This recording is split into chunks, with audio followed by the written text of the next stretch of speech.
네, 안녕하십니까. 자, 우리 농작물 재보험 및 우리 가축 재보험 이론 실무적이죠. 자, 그래서 이제 우리 과목상에서 다뤄야 될 부분들을 체킹할 겁니다. 자, 먼저 여러분들 통칙에 관한 것을 먼저 정리를 할 건데요. 자, 우리 통칙에는 자, 가장 중심 목적하고 용어정이 나오죠. 자, 그 부분을 먼저 보도록 하겠습니다. 자, 일반적인 통칙에서는 용어 쪽의 문제가 거의 안 빠지고 출제된다고 생각하시면 될 것 같고요. 자, 가로넣기가 나올 수도 있고 또는 서술하시오. 그 대비를 하시면 됩니다. 자, 먼저 목적사항을 먼저 봅니다. 자, 업무방법의 기본 목적에 관한 내용이에요. 자, 우리 농작물 재보험의 신계약 인수 절차죠. 자, 우리는 가로넣기 대비하시면 되겠죠. 재보험의 신계약 인수 절차 그리고 계약 관리 업무입니다. 자, 여기에 대한 처리 기준의 정함을 목적으로 한다 나와 있죠. 그래서 우리 이 업무방법의 목적에 관한 거예요. 자, 신계약 인수 절차 기억해 두시고요. 아울러서 우리 계약 관리 업무다. 이 두 개는 가로넣기해서 정리를 좀 해두시면 될 것 같고요. 자, 적용 범위에 관한 문제입니다. 일반점들 우리 업무 방법에 관한 기본적인 적용 범위상에서 자, 업무 방법보다 우선되는 게 있다는 이야기죠. 자, 보시면 자, 농업재보험법 자, 그리고 우리 보험법률 그리고 감독규정 또는 회사 내규 또 금융감독원에서 정하는 사항입니다. 자, 그 사항 이외에는 업무 방법에 의한다. 자, 그래서 일반적으로 우리 농업재보험법 그죠? 뭐 줄여서 농업법 또는 우리 보험법률 자, 우리 보험법 등입니다. 이게 업무방법보다 우선된다는 이야기예요. 그 이외에는 업무방법에 의한다 하나 받으시고요. 아울러서 이 업무방법에 정하는 사항 이외에는 품목별 업무 매뉴얼 나오죠. 그래서 우리 품목별 업무 매뉴얼입니다. 그래서 품목별 업무 매뉴얼.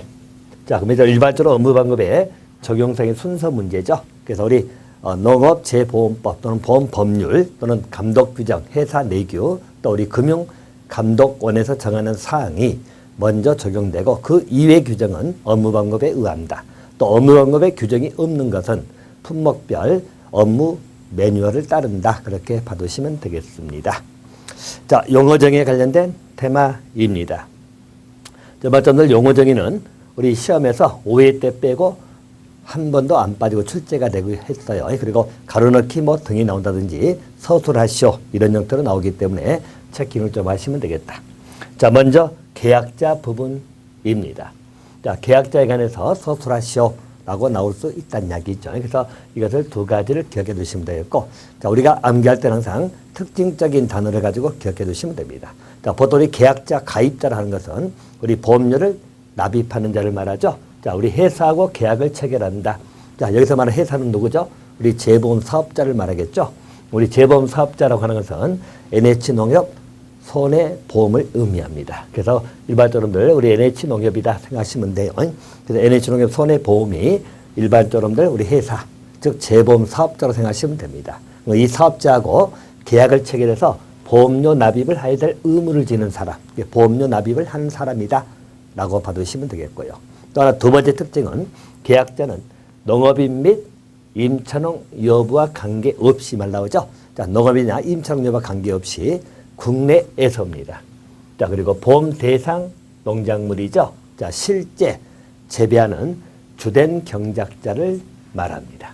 그래서 일반적 계약자라는 것은 주된 경작자를 의미한다. 그렇게 봐두시면 됩니다. 그래서 일반적으로 우리 계약자라고 하는 것은 여러분들 의미 자체를 보게 되면 자, 이렇게 생각하시면 되겠죠. 우리가 농지가 있다는 거죠. 일반적으로 이 농지가 있다고 했을 때 자, 농지의 소유자가 있겠죠. 소유자가 A다. 근데 실제 이 소유자가 농지 경작을 한다는 이야기예요. 농지 경작을 해서 자기가 농업인이 되는 거죠. 경작자가 되는 겁니다. 이 경작자가 A다. 그러면 여기서 A가 계약자가 될 수 있다. 그렇게 보시면 되겠고요.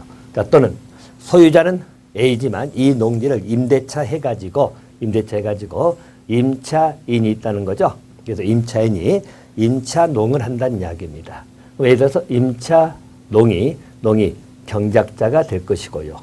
근데 임차농이 B라고 한다면 이때 계약자는 농지 소유자 A가 아니라 누구죠? 실제 경작자인 바로 우리 B. 자, B가 계약자가 된다. 그래서 우리 농지를 실제 소유하고 농업을 종사하는, 즉 농협 경영활동을 하는 농업인만이 일반적으로 계약자 된 게 아니라 임차농도 될 수 있다. 그래서 농업이든 임차농이든 상관없이 실제 경작하는 경작자, 이 경작자가 기본적으로 우리 계약자가 된다. 이렇게 봐두시면 돼요. 그래서 계약자 관계는 그렇게 정돈해 주시면 될 것 같습니다.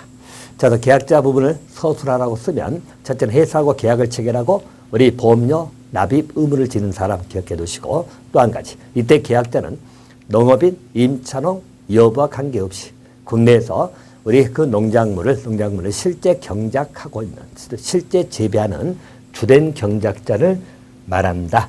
그래서 이거 포인트를 잡아두시면 되겠습니다. 자, 또 한 가지 피보험자가 나오죠. 일반적으로 피보험자라고 하는 것은 우리 보험사고로 해서 손해를 본 사람이에요. 손해를 입은 사람을 일반적으로 피보험자라고 한다라고 봐두시면 되겠고요. 자, 보통의 우리 계약자하고 피보험자는 임보험 같으면 서로 다르죠. 그래서 계약자가 따로 있고 피보험자가 따로 있다. 예를 들어서 우리가 부모님 사망보험을 가입한다. 그럴 때는 일반적으로 피보험자는 우리 부모님이 될 것이고, 아울러서 계약자는 내가 되죠. 보통은 다르다. 근데 일반적으로 우리 농업재보험이죠. 우리 농업재보험에서는 기본적으로 계약자나 피보험자가 거의 동일하다고 생각하시면 되겠어요. 그래서 계약자, 피보험자는 우리 농업재보험에서는 거의 동일하다. 그래서 한번 피보험자는 우리 사고로 인해서 손해를 입은 사람이다. 그렇게 봐두시면 될 것 같습니다. 자, 그 대목은 그렇게 체킹 좀 해놓으시면 되겠고요. 자, 우리 보험증권입니다. 자, 이 부분 여러분들 뒤에 말을 써놓고 가로 넣기. 자, 여기에 뭐 가로 넣기, 채워 넣기를 물어볼 수 있다는 이야기죠. 자, 그러면 증권이라고 하는 것은 말 그대로 회사가 계약자에게 드리는 증서를 말합니다. 즉, 다시 말해서 우리 보험계약의 성립 또는 내용을 증명하고자 회사가 계약자에게 드리는 증서, 우리 증권이라고도 하죠. 그래서 일반적으로 보험증권은 회사가 계약자에게 드리는 증서다. 하나 봐두시면 되겠고요. 자, 이제 또 보험의 목적이 나옵니다. 자, 우리 보험의 목적, 물론 이것도 이렇게 가로 넣기가 대비를 하셔야 될 것이고요. 자, 보험의 목적에 관한 개념입니다. 자, 보험에 가입한 농작물로서 증권에 기재된 농작물 나오죠. 자, 또는 나무 또는 시설 작물 나오죠. 그래서 재배용 농업용 시설물입니다. 자, 또는 부대시설 및 농작물을 말한다. 이게 이제 기본적으로 보험의 목적이 된다는 이야기입니다. 그래서 보험의 목적에는 일반적으로 농작물도 나오고요. 자, 그래서 이 관계를 또 잠깐 봐드리면 일반적으로 우리 보험의 목적이다. 보험의 목적 대상물이라고 생각하시면 됩니다. 보험의 목적이라고 할 때는 바로 농작물이 나오죠. 그래서 농작물이 기본적인 목적사항이 될 거다. 자, 그러면 일반적으로 우리가 보통 사과가 있다. 사과가 기본적으로 농작물 되겠죠. 그래서 일반적 보험의 목적이 될 수 있다는 이야기죠. 사과보험을 든다면은. 또는 나무, 또 우리 사과 나무가 있죠. 그래서 사과나무도 있다. 그렇게 봐두시면 되겠고요. 아울러서 시설작물입니다. 자, 시설작물로서 보통 여러분들 시설작물을 재배하기 위한 시설물이거든요. 자, 그러면 시설작물로 대표적인 것들 딸기 같은 거 생각하시면 되겠죠. 자, 그래서 일반적으로 우리 하우스가 있다는 이야기죠. 자, 하우스가 이렇게 있다. 그럼 하우스에서 여러분들 딸기를 재배한다는 이야기죠. 그러면 이런 딸기를 재배하고자 하는 그런 시설물, 자, 그런 시설물, 보통 우리 하우스가 있거나 또는 뭐 유리 원실이 있거나 그러겠죠. 그러면 이런 것들을 기본적으로 시설작물, 재배용, 농업용 시설물이다. 그래서 시설작물을 재배하고자 하는 농업용 시설물이 보험의 목적이 되기도 합니다. 그래서 보험의 목적에는 그 시설작물, 재배용 시설물도 들어간다라고 봐두시고요. 아울러서 여러분들, 자, 이 하우스에서 딸기를 재배하고자 할 때는 여러 가지 시설 들어가겠죠. 자, 그래서 뭐 들어갈 시설 굉장히 많습니다. 일반적으로 날씨가 추워버리면 또 냉해를 입을 수 있기 때문에 보온 시설을 설치한다든가요. 자, 또는 우리 물을 줘야 되겠죠. 관수 시설을 설치한다든가 등등이죠. 자, 이런 시설들을 우리 뭐라 부르죠? 부대 시설이라고 하는 겁니다. 그래서 이런 부대 시설도 들어갈 것이다. 아울러서 일반적으로 딸기, 농작물이죠. 그래서 그런 것들이 보험의 목적이 될 거다. 농작물이든 나무 자, 또는 우리 시설작물, 재배용 농업용 시설물입니다. 자, 또는 우리 부대시설.